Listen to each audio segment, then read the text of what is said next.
Before I was the progressive feminist I am today, I encountered many machistas. There were several and many along the way. There was the stereotypical machista. He thought he was above me and put me down. He didn't think I could do anything besides be in the kitchen, but he quickly learned he was wrong. Then there was the machista who would make comments about being such a macho man. He would do everything for me, which was nice in the beginning, but then my own self-power was too much for him to handle, and he got offended. He would hate it when I did anything that could in some way outshine him. I quickly ended that one. The Latin lover romance wasn't worth the constant pestering and bitching. But kids, those were nothing compared to what your Aunt Robin had to deal with. It all started in our usual spot, artisans.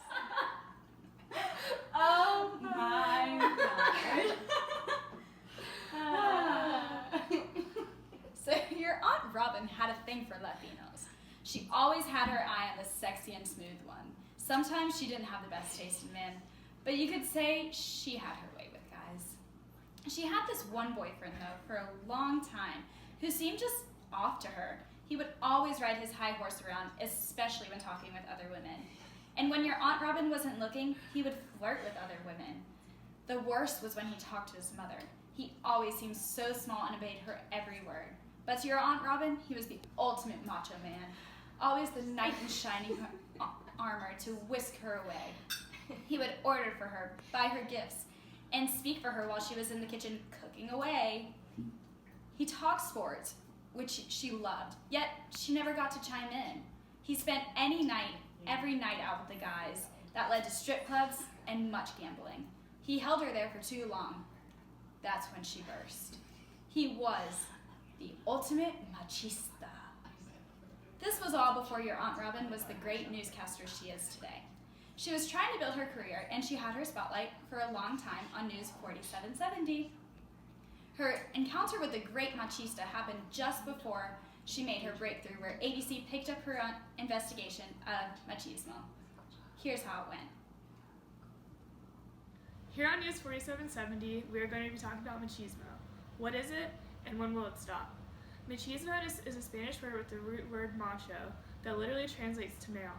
Especially referring to a male animal, this term is commonly found in Latin America. A culture of machismo is often accepted as being the reality of Latin American culture. Now we will go to Michelle Rodriguez for her interview with Senora Macha, the Latin American Studies expert from UGA, about machismo culture. Machismo is commonly understood as an exaggerated sense of masculinity and is often coupled with the attitude that men should display physical strength and aggression. In saying this term does not refer to a lack of respect for women per se, but an emphasis towards aggression as a demonstration of strength. Traditionally, machismo is about the societal expectations for what it means to be a man. One could liken it to the patriarchy's more aggressive Latin American cousin in a way. It was the feminist movement of the 60s and 70s that drew attention to the negative aspects of machismo, linking it to the culture of violence and aggression towards women throughout Latin America. This was the beginning of changing the social connotations and leading many to believe that machismo is in fact the opposite of feminism. This is not the case at all. One is about superiority and power relations, and the other is about equality. So let's take a look at what the research has said about this culture of machismo and how it has affected the lives of daily lives of women and men throughout Latin America. So here we have Senora Macha here that's going to be telling us all about machismo. She's an expert from the University of Georgia on Latin American studies. So please tell us what you know. Gladly. All right, so the culture of machismo affects the gender norms of both men and women. Traditionally, it values men as strong providers and the heads of households, and it's often typified by a physical aggression towards women. To contrast this, Marianismo is often considered the feminine complement to that. So Evelyn Stevens published a paper that put forth the idea of Marianismo, and it kind of said that women, though they're the weaker sex typically, that they're spiritually superior and mentally stronger than men. So if machismo is considered this cult of virility, Marianismo is the cult of virginity. It kind of takes from the Catholic values and the places the importance of motherhood and the reverence of the Virgin Mary, Mother of God, throughout all Latin America, and kind of typifies that as the ideal woman, pious and docile and spiritual. So this Marianismo, which celebrates motherhood, has both helped and hindered a lot of women in the public sphere and in politics. So if we look at the most traditional case of Madres de la Plaza Mayo, the conservative culture at the time and the veneration of motherhood that the military regime was kind of like holding up to a standard really helped these women kind of battle that regime because they were protected by their motherhood in a sense. It also is seen in like the elections of Michelle Bachelet as media framing of her as a single mother. So in a sense, it was a sensational thing for her, but it also like helped her relate to changing demographics in the country at the time. Well, Senora Macha, you are. That was a definition. But let's break it down, because some people, we just don't understand it as much as you do. So what about in the private sphere? How else do these concepts of machismo and marianismo affect people in their day-to-day lives? Well, funny you should mention that. So Latin America actually has some of the highest crimes of femicide and gendered violence in the world. For example, in Argentina, one woman is killed every 30 hours by a partner or former partner or some other close figure because of her gender. That's a number. So, exactly. Machismo really exalts physical and sexual aggression, which is not only displayed in direct violence against women as well as LGBTQ, but also structural violence and the prevalence of corruption and impunity that makes women more vulnerable to domestic and sexual abuse without consequences.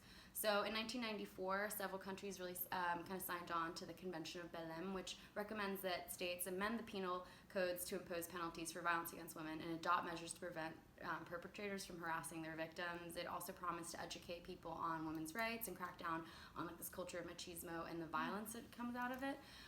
So Brazil's laws at the time were kind of considered exemplary, but it didn't really change or like have like that much practical effect in the region. So in Brazil, for example, it's reported that as many as 4 in 10 women will experience domestic violence, and that's also like a case of a lot of people don't report. So it really is an issue. The bigger problem here really is that the violence, just like violent crime in general in the region, often goes unpunished, and this is a lack of protection. It speaks not only of the prevalence of machismo culture, but really further on like the corruption of the legal systems and the political systems in place. So most simplified, this affects women is in that womanhood is simplified to mean either you're this pure pious woman heading to motherhood, or you're like the sexual object. Yeah.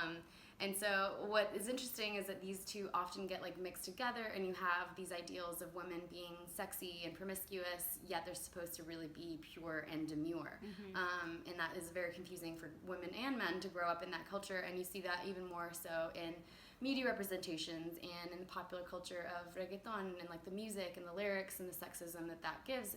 And so this creates an environment for younger generations to learn what society expects from them and what it means to be a man and a woman, or what it means to be just like a person in this culture. Thank you so much, Senora Macha. I hope I could help on the ways. Oh, I think so. I think our viewers are really going to find this very informative of just what is it and how it can relate to them, even if you're not Latino. And I think that's something that's really interesting to hear an expert talking about this, and still being able to understand that just importance of it. Yeah, absolutely. Because we see it being highlighted so much through the domestic lens, and really it happens just in our everyday lives. It happens in the U.S. like you talked about, and it happens in Afghanistan when women are suppressed to just be these commodities, which they're not. Not at all. So I think it's just really interesting to hear this. And like we say, this machismo culture is personal, but like we've said, it's political. And as we say it here in News 4770, the personal is political, the political's personal. You heard it here, kids. So machismo still has real consequences for women in Latin America, both in the public and private spheres. Further yet, it has real consequences on the safety of women. It is exactly this that has given the rise to movements like #NiUnoMenos, meaning not one less, which tries to point out the femicide in policy and social changes that need to occur. It is social movements like these that have inspired a younger generation of activists and politicians, both men and women, to challenge these strict gender norms that people box in. Though machismo is distinct to Latin America, what it is and what it represents and the consequences of it are not all foreign to the rest of the world. So girls, as you can see, the incident that your Aunt Robin had with the ultimate machismo story was used towards her benefit in her career. A machista who wanted to bring her down was brought down. Although Aunt Robin was able to overcome her machista, that doesn't mean it isn't a very real reality for many out there. So girls, if you encounter a machista, stand strong and tell him or her, yeah, basta. That's enough. A man is supposed to see you as an equal, not